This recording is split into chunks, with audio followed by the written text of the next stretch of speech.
Welcome to the War Archive, where wars become stories. The Great War of 1914-1918 is remembered for its vast, grinding fronts, endless trenches in France, frozen armies on the Eastern Front, and empires bleeding themselves dry over inches of ground. Yet among all these colossal struggles, one campaign stands apart. Not because it was the largest, nor because it was the deadliest, but because of what it represented. The campaign on the Gallipoli Peninsula was unconventional, audacious, and deeply symbolic. It was a meeting point of worlds, East and West, empire and empire, where courage and catastrophe coexisted in equal measure. Gallipoli has endured in memory not simply as a military operation, but as a story of young men landing on hostile shores at dawn, of cliffs and ridges turned into killing grounds, and of a mutual respect that emerged between enemies locked in brutal proximity. Soldiers who tried to kill one another by day would sometimes exchange gestures of humanity by night. For Australians and New Zealanders, Gallipoli became a birthmark of national identity. For the Ottomans, it was a rare and defiant victory in an age of decline. For historians, it remains one of the most debated campaigns of the First World War. But behind the legend lies a harder question. Why did Gallipoli happen at all? The campaign was born not from confidence, but from frustration. By the end of 1914, the war that Europe expected to be short and decisive had become something else entirely. On the Western Front, millions of men stared at one another across barbed wire and mud, unable to break the stalemate.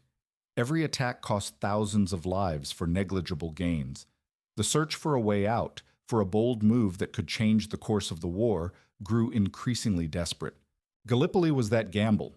It was an attempt to strike the Central Powers at their perceived weakest point, to knock the Ottoman Empire out of the war, open a supply route to Russia, and perhaps even force a decisive political collapse in Istanbul. On paper, it seemed elegant. In practice, it would become a nightmare shaped by geography, overconfidence, and underestimation. Both sides would show extraordinary bravery.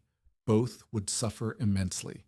And both would leave Gallipoli convinced, each for very different reasons, that history had been written in blood on those narrow ridges above the Dardanelles. This is the story of how that gamble was made, and how it went so terribly wrong. By the time the Great War erupted in the summer of 1914, the Ottoman Empire was already burdened by a reputation it could not escape. For more than 2 centuries, European diplomats had spoken of it as the sick man of Europe, a once mighty empire slowly losing its grip on territory, authority, and confidence. Provinces had slipped away in the Balkans, its economy lagged behind the industrial powers, and its military prestige had been badly shaken by recent defeats at the hands of Italy and the Balkan states. To many in London and Paris, the Ottoman Empire appeared fragile, outdated, and ripe for pressure. Yet weakness did not mean irrelevance. The Ottomans still controlled one of the most strategically vital choke points on Earth, the Bosporus and the Dardanelles. These narrow waterways connected the Mediterranean to the Black Sea, and through them flowed Russia's lifeline to its Western allies. As long as the Ottomans remained neutral, that lifeline remained open. If they entered the war on the wrong side, it could strangle Russia's ability to fight. At the outbreak of war, the Ottomans were not firmly aligned with either camp. Both the Entente and the Central Powers courted them, aware that Ottoman allegiance could shift the balance of the conflict. Britain and France hoped to keep the empire neutral or even draw it into their orbit. Germany, meanwhile, saw an opportunity to strike at its enemies indirectly by encouraging the Ottomans to tie down Allied forces far from Europe's main battlefields. Several forces pushed the Ottomans toward Berlin. German investment had been flowing into the empire for years, particularly in infrastructure and military reform. German officers advised Ottoman units, modernized training, and helped reorganize the army. Just as importantly, historical animosity toward Russia weighed heavily in Ottoman decision-making. Centuries of conflict along the Caucasus frontier had left deep scars, and the prospect of fighting Russia alongside Germany held a certain grim appeal. Then came a final humiliation. 2 modern battleships, ordered and paid for by the Ottoman government and intended to restore pride to its navy, were seized by Britain at the outbreak of war. To the Ottoman public, this was not a legal wartime measure, it was theft. Protests erupted, resentment hardened, Neutrality began to look like submission. The moment of no return came on 27 October 1914. Two German warships, Goeben and Breslau, recently transferred to Ottoman control and flying the Ottoman flag, slipped into the Black Sea and bombarded Russian ports. Symbolically and practically, the Ottoman Empire had entered the war. With that decision, the conflict expanded dramatically. New fronts opened in the Caucasus and the Middle East. Russia was forced to divert troops southward. Britain and France now faced a powerful enemy guarding the gateway to Russia itself. The Ottoman Empire, long dismissed as a dying power, had become a central figure in a global war, and the consequences of that choice would soon be felt on the rocky shores of Gallipoli. When the Ottoman Empire entered the war, the consequences were immediate and profound. The bombardment of Russian Black Sea ports by the former German warships Goeben and Breslau did more than announce Ottoman belligerence. It sealed the fate of the narrow waterways that had long bound Russia to its allies. Almost overnight, the Bosporus and the Dardanelles became locked gates. For Russia, this was a strategic calamity. Before the war, nearly all of Russia's warm-water maritime trade passed through these straits. Ammunition, weapons, machine tools, and vital supplies from Britain and France flowed in. Grain and raw materials flowed out. Once the Ottomans closed the passage, Russia was effectively cut off from its allies by sea. What remained were long, inefficient routes through the Arctic or across the vastness of Siberia, routes incapable of sustaining a modern industrial war. The impact rippled outward. Russian armies on the Eastern Front soon began to feel shortages. Shells rationed, rifles reused until they failed, soldiers sent into battle with inadequate support. Every closed crate in the Black Sea translated into blood on the Eastern Front. To Allied planners in London and Paris, the equation was brutally simple: reopen the straits or watch Russia slowly bleed to death. For the Ottomans, however, control of the Dardanelles was both a shield and a symbol. The straits were defended by coastal batteries, minefields, and the rugged terrain of the Gallipoli Peninsula itself, a narrow, hilly finger of land dominating the approach. Holding them meant safeguarding the capital, Istanbul, and preserving the empire's last strategic heartland. Losing them would not just open a sea route, it would expose the Ottoman state to invasion and humiliation. In early 1915, the war had reached a critical impasse. On the Western Front, British and French soldiers were dying by the tens of thousands for gains measured in yards. Politicians searched for alternatives, ways to break the deadlock without pouring more lives into the mud of Flanders. The Dardanelles seemed to offer exactly that. A successful strike could knock the Ottomans out of the war, revive Russian strength, and perhaps even intimidate wavering Balkan states into joining the Entente. It was an idea that appealed especially to naval thinkers. The Ottoman Navy was widely regarded as weak. Its fleet was outdated, its crews poorly trained. If ever there was a place where sea power alone might achieve strategic victory, it seemed to be here. Mines could be swept, batteries silenced, and the path to Istanbul forced open by battleships. This belief, half optimism, half hubris, set the stage for one of the most ambitious naval operations of the war. The Allies would try to win Gallipoli not first with soldiers, but with steel hulls and heavy guns. And in doing so, they would learn painfully that the straits were guarded not just by ships and cannons, but by geography, preparation, and men who would refuse to yield. By the winter of 1914-1915, the war Europe had expected to be swift was grinding itself into paralysis. Along the Western Front, from the North Sea to the Swiss border, armies had dug into the earth, trenches filled with mud, wire, and bodies stretched for hundreds of miles. Every attempt to break the deadlock ended the same way: brief advances, horrific casualties, and then retreat back into the ground. For Britain and France, victory seemed to be slipping into a slow, attritional nightmare. It was in this atmosphere of frustration that new ideas gained traction. If the Western Front could not be broken directly, perhaps it could be unbalanced elsewhere. The hope was not simply to win battles, but to reshape the strategic map, to force the Central Powers to fight on unfavorable terms. The Ottoman Empire, newly entered into the war and widely underestimated, appeared to offer exactly that opportunity. Pressure came from the east. On January 2, 1915, Grand Duke Nicholas of Russia sent an urgent request to Britain asking for relief against Ottoman forces advancing in the Caucasus. Russian armies were fighting Germany and Austria-Hungary in the west, while struggling to contain the Ottomans in harsh mountain terrain to the south. With supply routes already strangled by the closed straits, Russia's position was becoming increasingly fragile. If the Entente failed to act, their largest ally might collapse under the strain. In London, these concerns found a receptive audience. The First Lord of the Admiralty, Winston Churchill, had long believed that naval power could be used more creatively than simply guarding trade routes and blockading ports. To him, the Dardanelles represented a chance to use Britain's greatest strength, its navy, to achieve a decisive strategic result.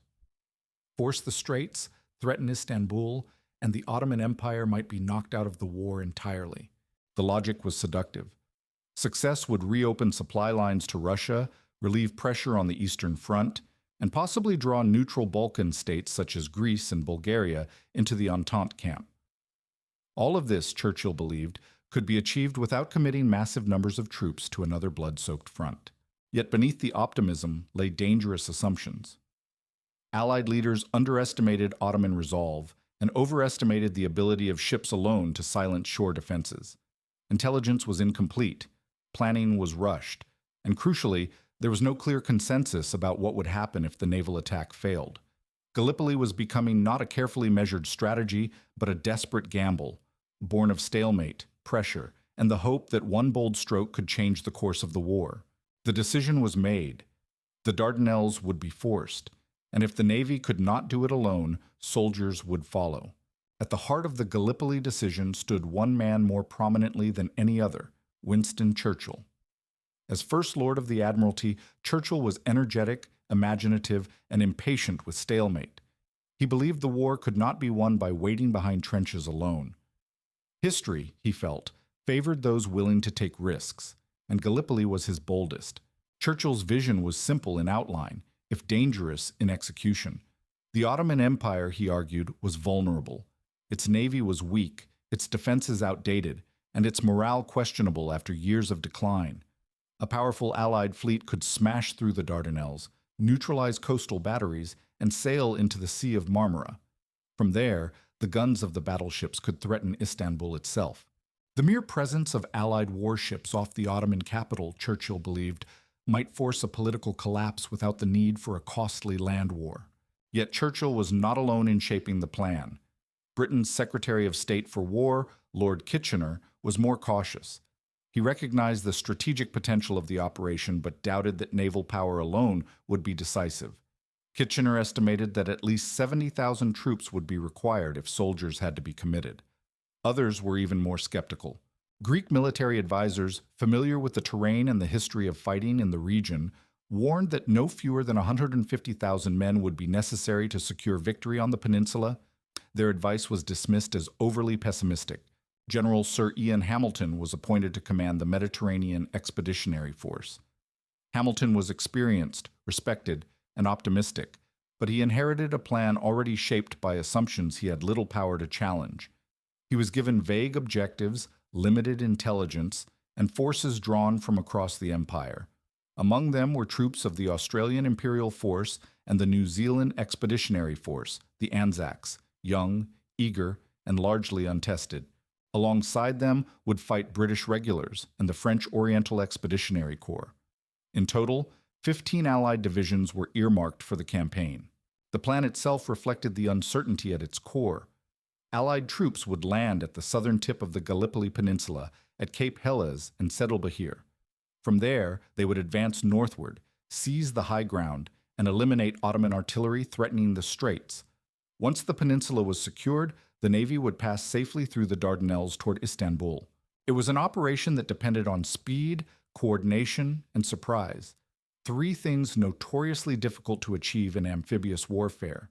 But confidence remained high. The Ottoman army, many believed, would crumble under pressure. Few in London imagined that the ridges, gullies, and narrow beaches of Gallipoli would soon become some of the deadliest ground of the entire war. While Allied planners debated numbers and timetables, the Ottoman Empire was preparing for survival. Contrary to Allied assumptions, The Ottomans did not intend to surrender the Dardanelles cheaply. They understood that this narrow strip of land was not merely another front. It was the shield protecting their capital, their sovereignty, and the very existence of the empire. Responsibility for defending the Gallipoli Peninsula fell to the Ottoman Fifth Army, commanded by the German general Liman von Sanders. Though foreign-born, von Sanders was an experienced officer who grasped a crucial truth the Allies overlooked. Gallipoli was not to be defended at the shoreline, but in the heights above it.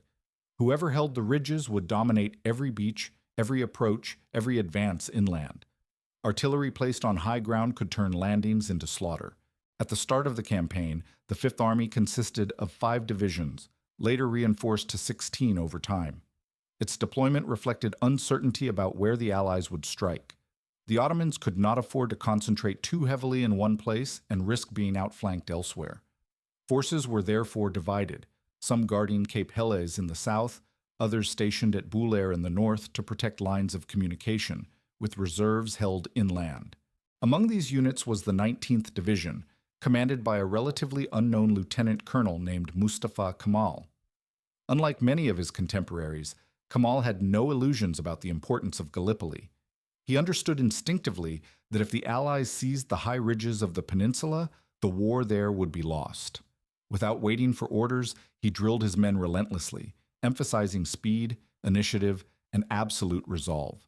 Ottoman morale, often dismissed by Allied intelligence, was in fact hardening. The defeats of the Balkan Wars had humiliated the empire, but they had also sharpened it. Soldiers knew this was not a distant colonial battlefield. It was home.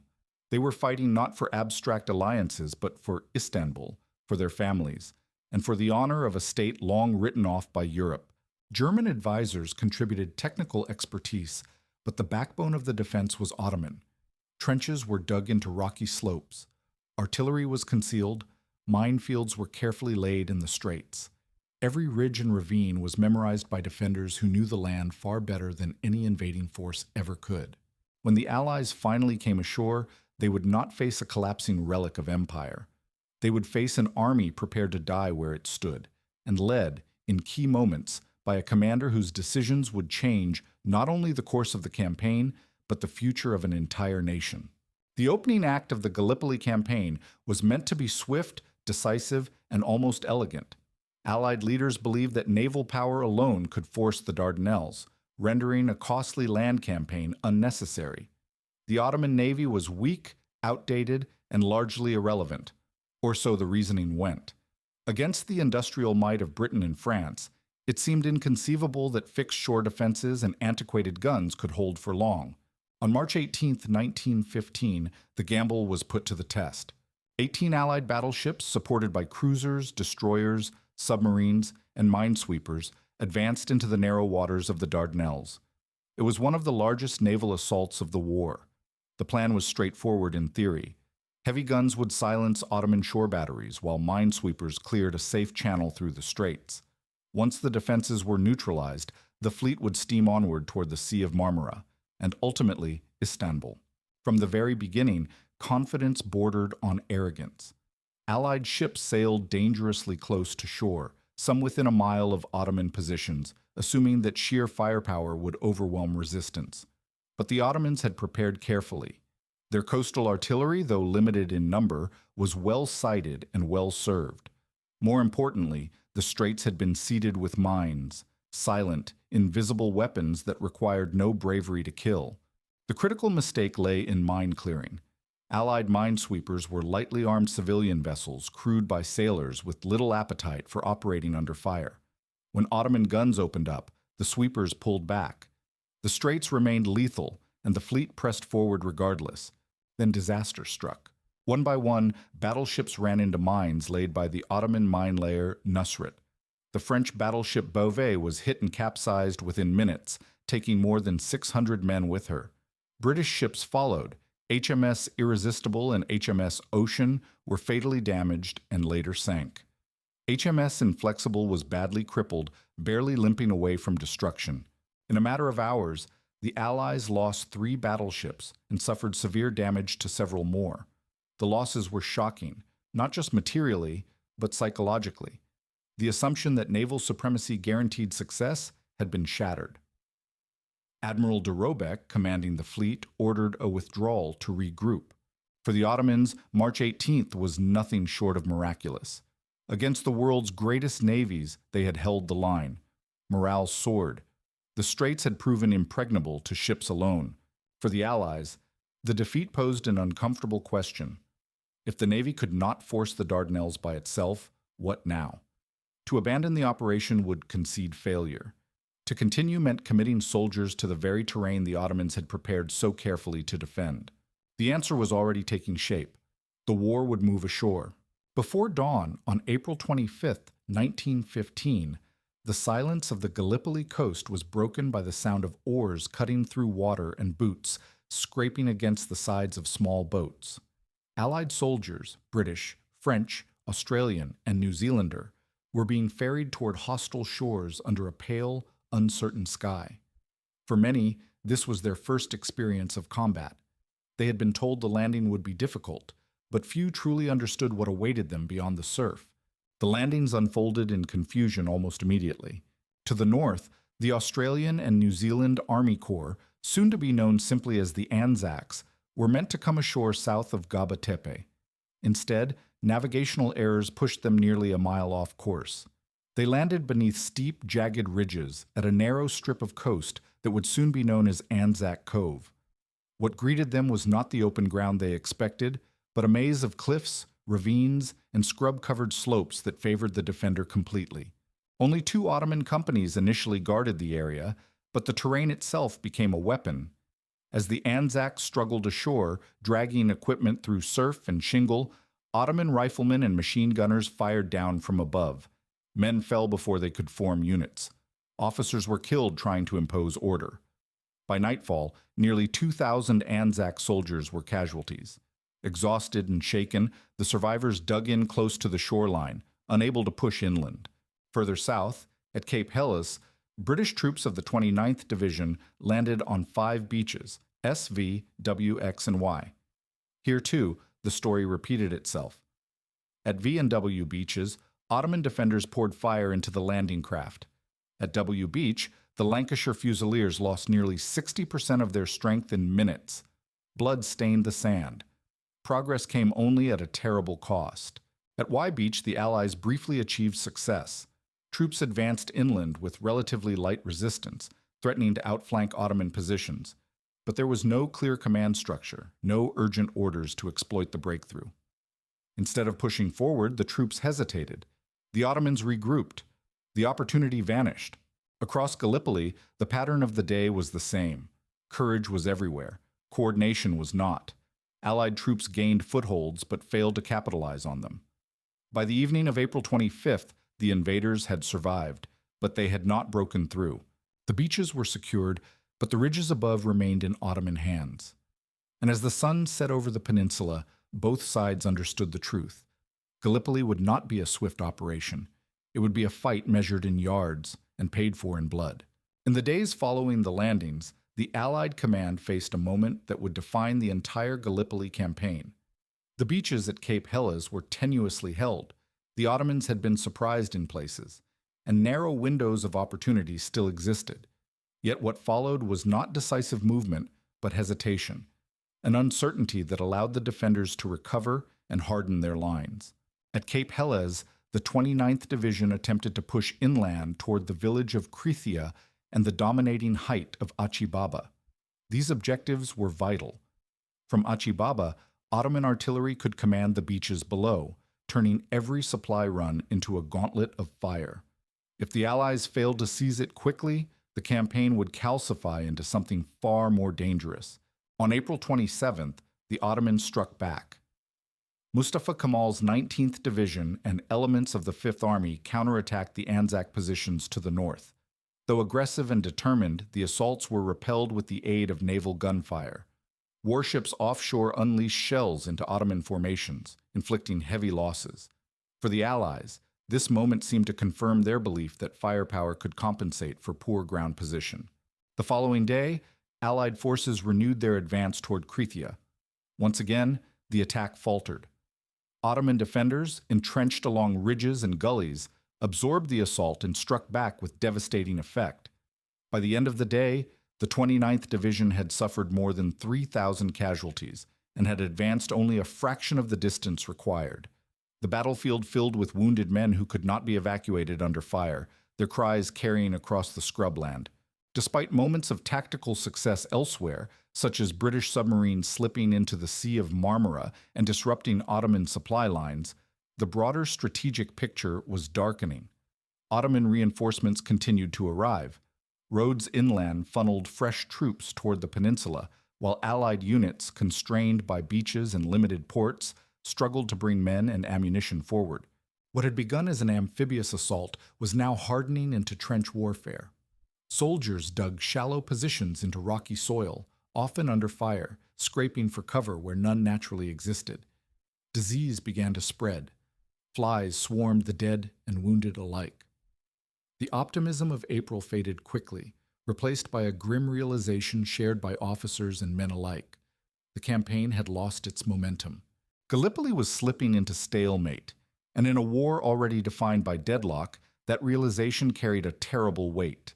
If the first days of the Gallipoli landings were marked by Allied confusion, the weeks that followed were defined by Ottoman resolve, and by the emergence of a commander who understood the battlefield with ruthless clarity. Mustafa Kemal recognized what many Allied officers still failed to grasp. Gallipoli was not about beaches, nor even villages.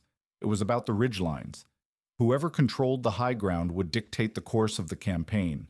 On the morning of April 25th, acting largely on his own initiative, Kamal had already made the decision that would echo throughout history. Hearing gunfire near Anzac Cove, he marched his 19th Division toward the Sound, without waiting for orders from higher command. When he encountered retreating Ottoman soldiers, he famously ordered them not to flee, but to fix bayonets and lie down. That moment bought precious time. It halted the Anzac advance just long enough for Ottoman reinforcements to arrive and seal the fate of the landing. In the days that followed, Kamal's instinct proved decisive again and again.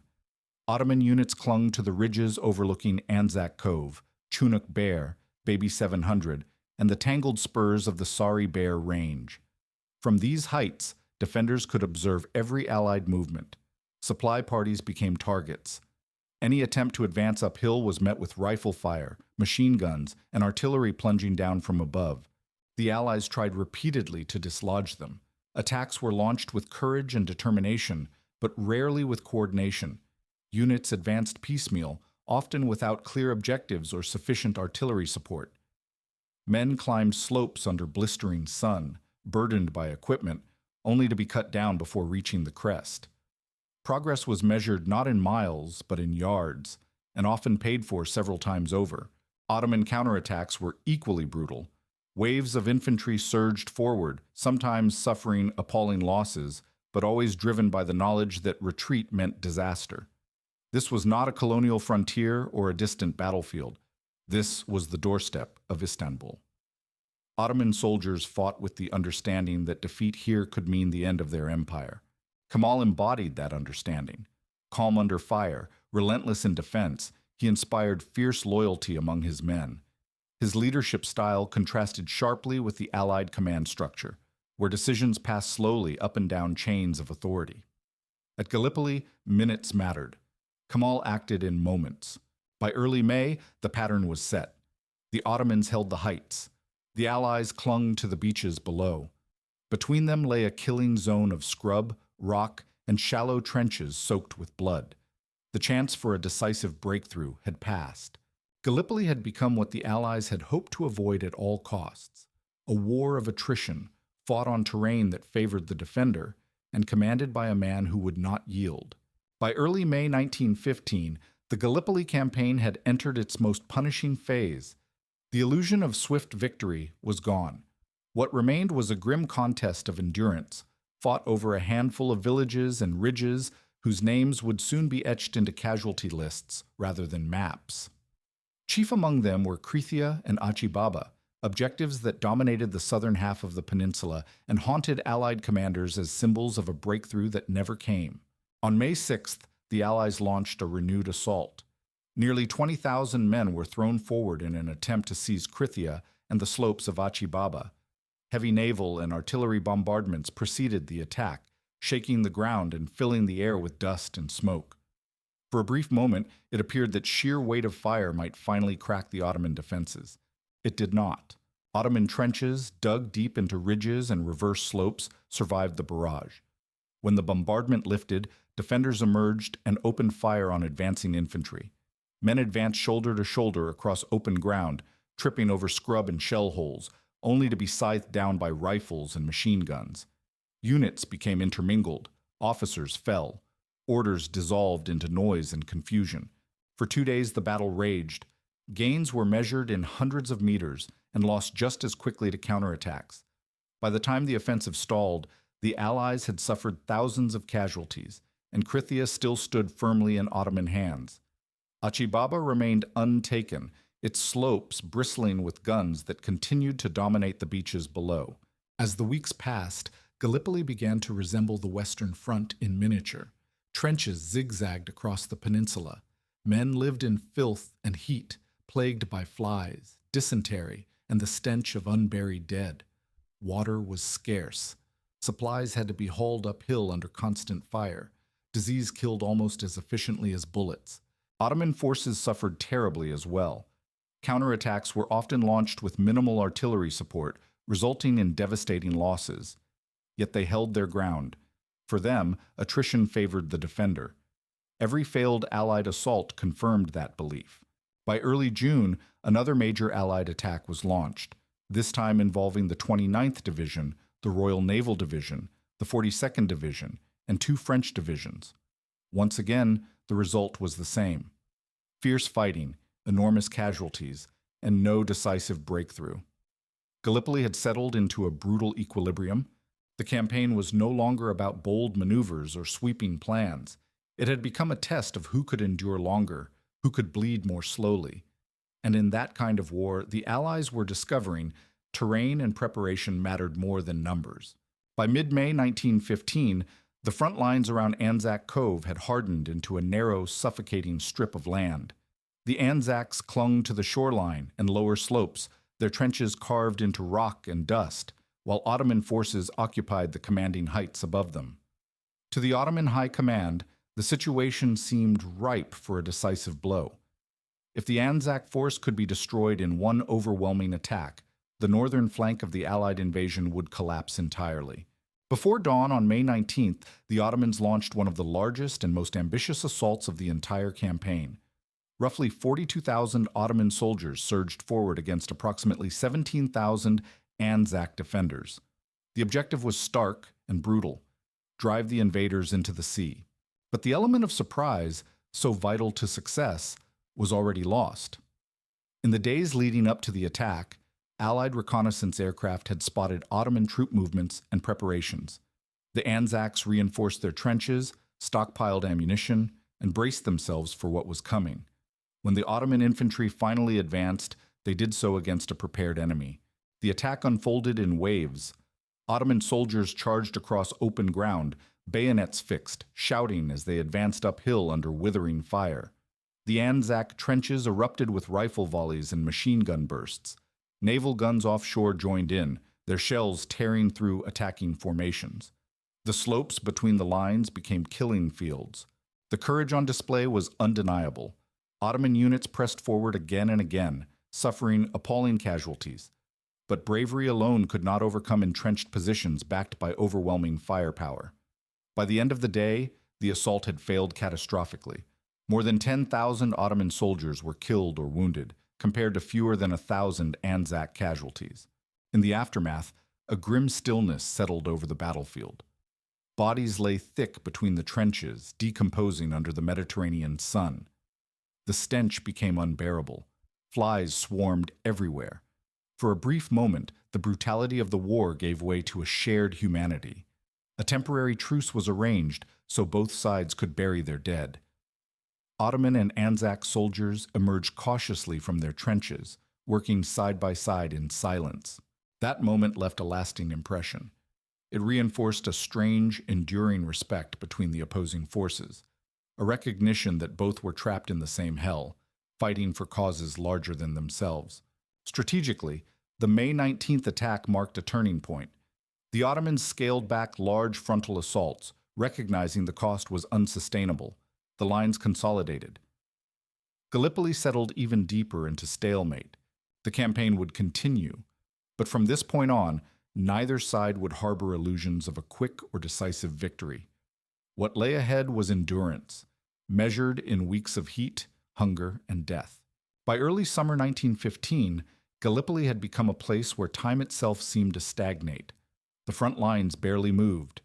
The same ridges and gullies that had claimed thousands of lives in April and May now swallowed thousands more in June and July, without altering the balance of power. What had begun as a bold attempt to reshape the war had degenerated into a slow, grinding test of endurance, one neither side could truly afford. For the soldiers, life at Gallipoli was a daily battle against more than the enemy. The heat was relentless. Water was rationed, sometimes reduced to a few mouthfuls a day. Flies covered everything: food, wounds, faces, spreading disease through overcrowded trenches. Dysentery, typhoid, and heat exhaustion claimed men as efficiently as rifle fire. The wounded often lay for hours before evacuation, baking under the sun or shivering at night. The Allies attempted to break the stalemate through indirect means.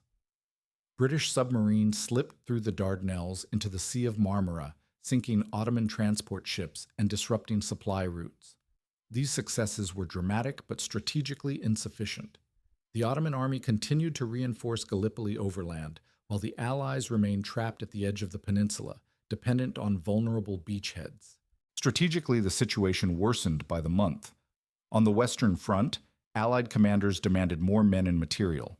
Every soldier tied down at Gallipoli was one not available in France. Then, in October 1915, Bulgaria entered the war on the side of the Central Powers. This single decision sealed Gallipoli's fate. With Bulgaria hostile, the land route to the Ottoman Empire from Germany opened fully, allowing supplies, weapons, and advisors to flow freely to Istanbul. The original logic of the campaign collapsed. Gallipoli had been meant to relieve pressure on Russia, but now Russia was even more isolated. It was meant to draw in Balkan allies, but instead it pushed them toward the enemy. What remained was an exposed Allied force bleeding slowly on unforgiving terrain, with no clear path to victory. Among Allied leadership, the mood darkened. Requests for reinforcements went unanswered. General Ian Hamilton asked for an additional 95,000 troops to secure success. The request was rejected. The war's priorities lay elsewhere now. Gallipoli had become a liability. By late summer, the truth was unavoidable. The campaign could not achieve its objectives. The only question left was not how to win, but how to leave. By the autumn of 1915, the illusion that Gallipoli could still be salvaged had evaporated. The ridges remained in Ottoman hands. Disease thinned the ranks. Reinforcements would not come. What remained was a decision that few commanders relish, but all must eventually face: how to withdraw without turning defeat into disaster. Evacuation under fire is among the most dangerous operations in warfare. To pull tens of thousands of men off hostile shores under the eyes of an enemy holding the high ground seemed almost impossible. Many feared that once the Ottomans detected the withdrawal, they would launch devastating attacks, turning the beaches into slaughterhouses. Even Allied planners braced for catastrophe. Yet desperation sharpened ingenuity. The evacuation was planned with meticulous care and absolute secrecy. Troops were withdrawn in phases, beginning with the most exposed positions. To deceive the Ottomans, Allied forces staged elaborate ruses. Rifles were rigged with water-filled cans that would drip and fire automatically, simulating the presence of soldiers in the trenches. Campfires were kept burning, routine patrols continued. From the Ottoman perspective, nothing appeared to change. Night after night, small groups of men slipped down to the beaches and boarded boats in silence. Equipment was destroyed rather than abandoned. Animals were removed. Even wounded soldiers were evacuated with astonishing efficiency. The weather, mercifully calm, cooperated. Against all expectations, the evacuation worked. By December 1915, Allied forces had withdrawn from Anzac Cove and Suvla Bay without alerting the Ottomans. In January 1916, the final troops left Cape Helles. Casualties during the evacuation were astonishingly low, especially when compared to the bloodshed that had marked every other phase of the campaign. For many soldiers, the retreat brought relief rather than shame. Survival itself felt like victory. They left behind the ridges, trenches, and graves that had defined their existence for months, carrying memories that would follow them for the rest of their lives. Strategically, the evacuation was a tacit admission of failure. Gallipoli had cost the Allies enormous effort and sacrifice, yet achieved none of its grand objectives. Still, in a campaign defined by miscalculation and loss, the withdrawal stood out as a rare example of competent execution. It was the last chapter of fighting on the peninsula, but not the last consequence of the campaign. When the last Allied soldiers slipped away from the beaches of Gallipoli in early 1916, they left behind more than abandoned trenches and shattered equipment. They left behind a campaign that had failed in nearly every strategic sense, and yet reshaped the course of history in ways few could have predicted. The reasons for failure were many, and they compounded one another mercilessly. Allied planning was rushed and based on false assumptions. Ottoman resistance was underestimated, their morale misjudged, their commanders dismissed as inferior. Intelligence was incomplete. Maps were poor. Communication between Navy and Army was flawed from the beginning. Above all, the terrain of Gallipoli, its steep ridges, narrow beaches, and unforgiving scrub, favored the defender so completely that every Allied advantage was blunted. Overconfidence played its part. British leaders believed that naval power alone could solve strategic problems that required careful coordination and overwhelming force. When that illusion collapsed, the land campaign that followed was improvised rather than integrated. Opportunities gained at terrible cost were not exploited. Hesitation replaced momentum, and once the Ottomans had secured the high ground, no amount of bravery could undo that fundamental mistake. Disease, too, became a silent enemy. Dysentery, typhoid, and exhaustion weakened entire divisions. Soldiers fought not only the Ottomans, but hunger, thirst, flies, and despair. In such conditions, morale eroded on both sides, but only one side needed victory to survive. The cost was immense. Roughly 56,000 Allied soldiers were killed. A similar number of Ottomans died defending the peninsula. For a campaign that achieved none of its strategic aims, the human price was staggering. And yet, Gallipoli mattered. For the Ottoman Empire, the victory was transformative. It shattered the myth of inevitable decline and proved that disciplined defense, sound leadership, and national resolve could defeat even the greatest imperial powers. The confidence gained at Gallipoli carried forward into later successes, including the Ottoman victory at Kut al-Amara in 1916. For one man in particular, Gallipoli changed everything. Mustafa Kemal emerged from the campaign as a national hero, respected, admired, and trusted. In the ruins of empire that followed the war, he would become Mustafa Kemal Ataturk, the founding father of modern Turkey. Gallipoli was his proving ground. For the Allies, the consequences were political as well as military. Winston Churchill was forced to resign from government, his reputation in ruins. He would spend time serving on the Western Front as a lieutenant colonel, only to return years later, reshaped by failure. The disaster also contributed to the fall of the Asquith government, reshuffling British leadership at a critical moment in the war. Strategically, the failure to open the Dardanelles left Russia isolated. Supplies dwindled, strain mounted. While Gallipoli did not cause the Russian Revolution, it deepened the pressures that would eventually tear the empire apart in 1917. And for Australia and New Zealand, Gallipoli became something else entirely. Though a defeat, it forged national identities in fire and blood. Anzac Day would be commemorated not as a celebration of victory, but as a remembrance of sacrifice, courage, and shared suffering, values born on foreign shores. The Great War would rage on for 3 more years. Empires would fall. Millions more would die. But Gallipoli endured as a warning of what happens when ambition outruns preparation, when courage is asked to compensate for flawed strategy. It was a failure. It was a tragedy. And it was one of the most consequential campaigns of the First World War.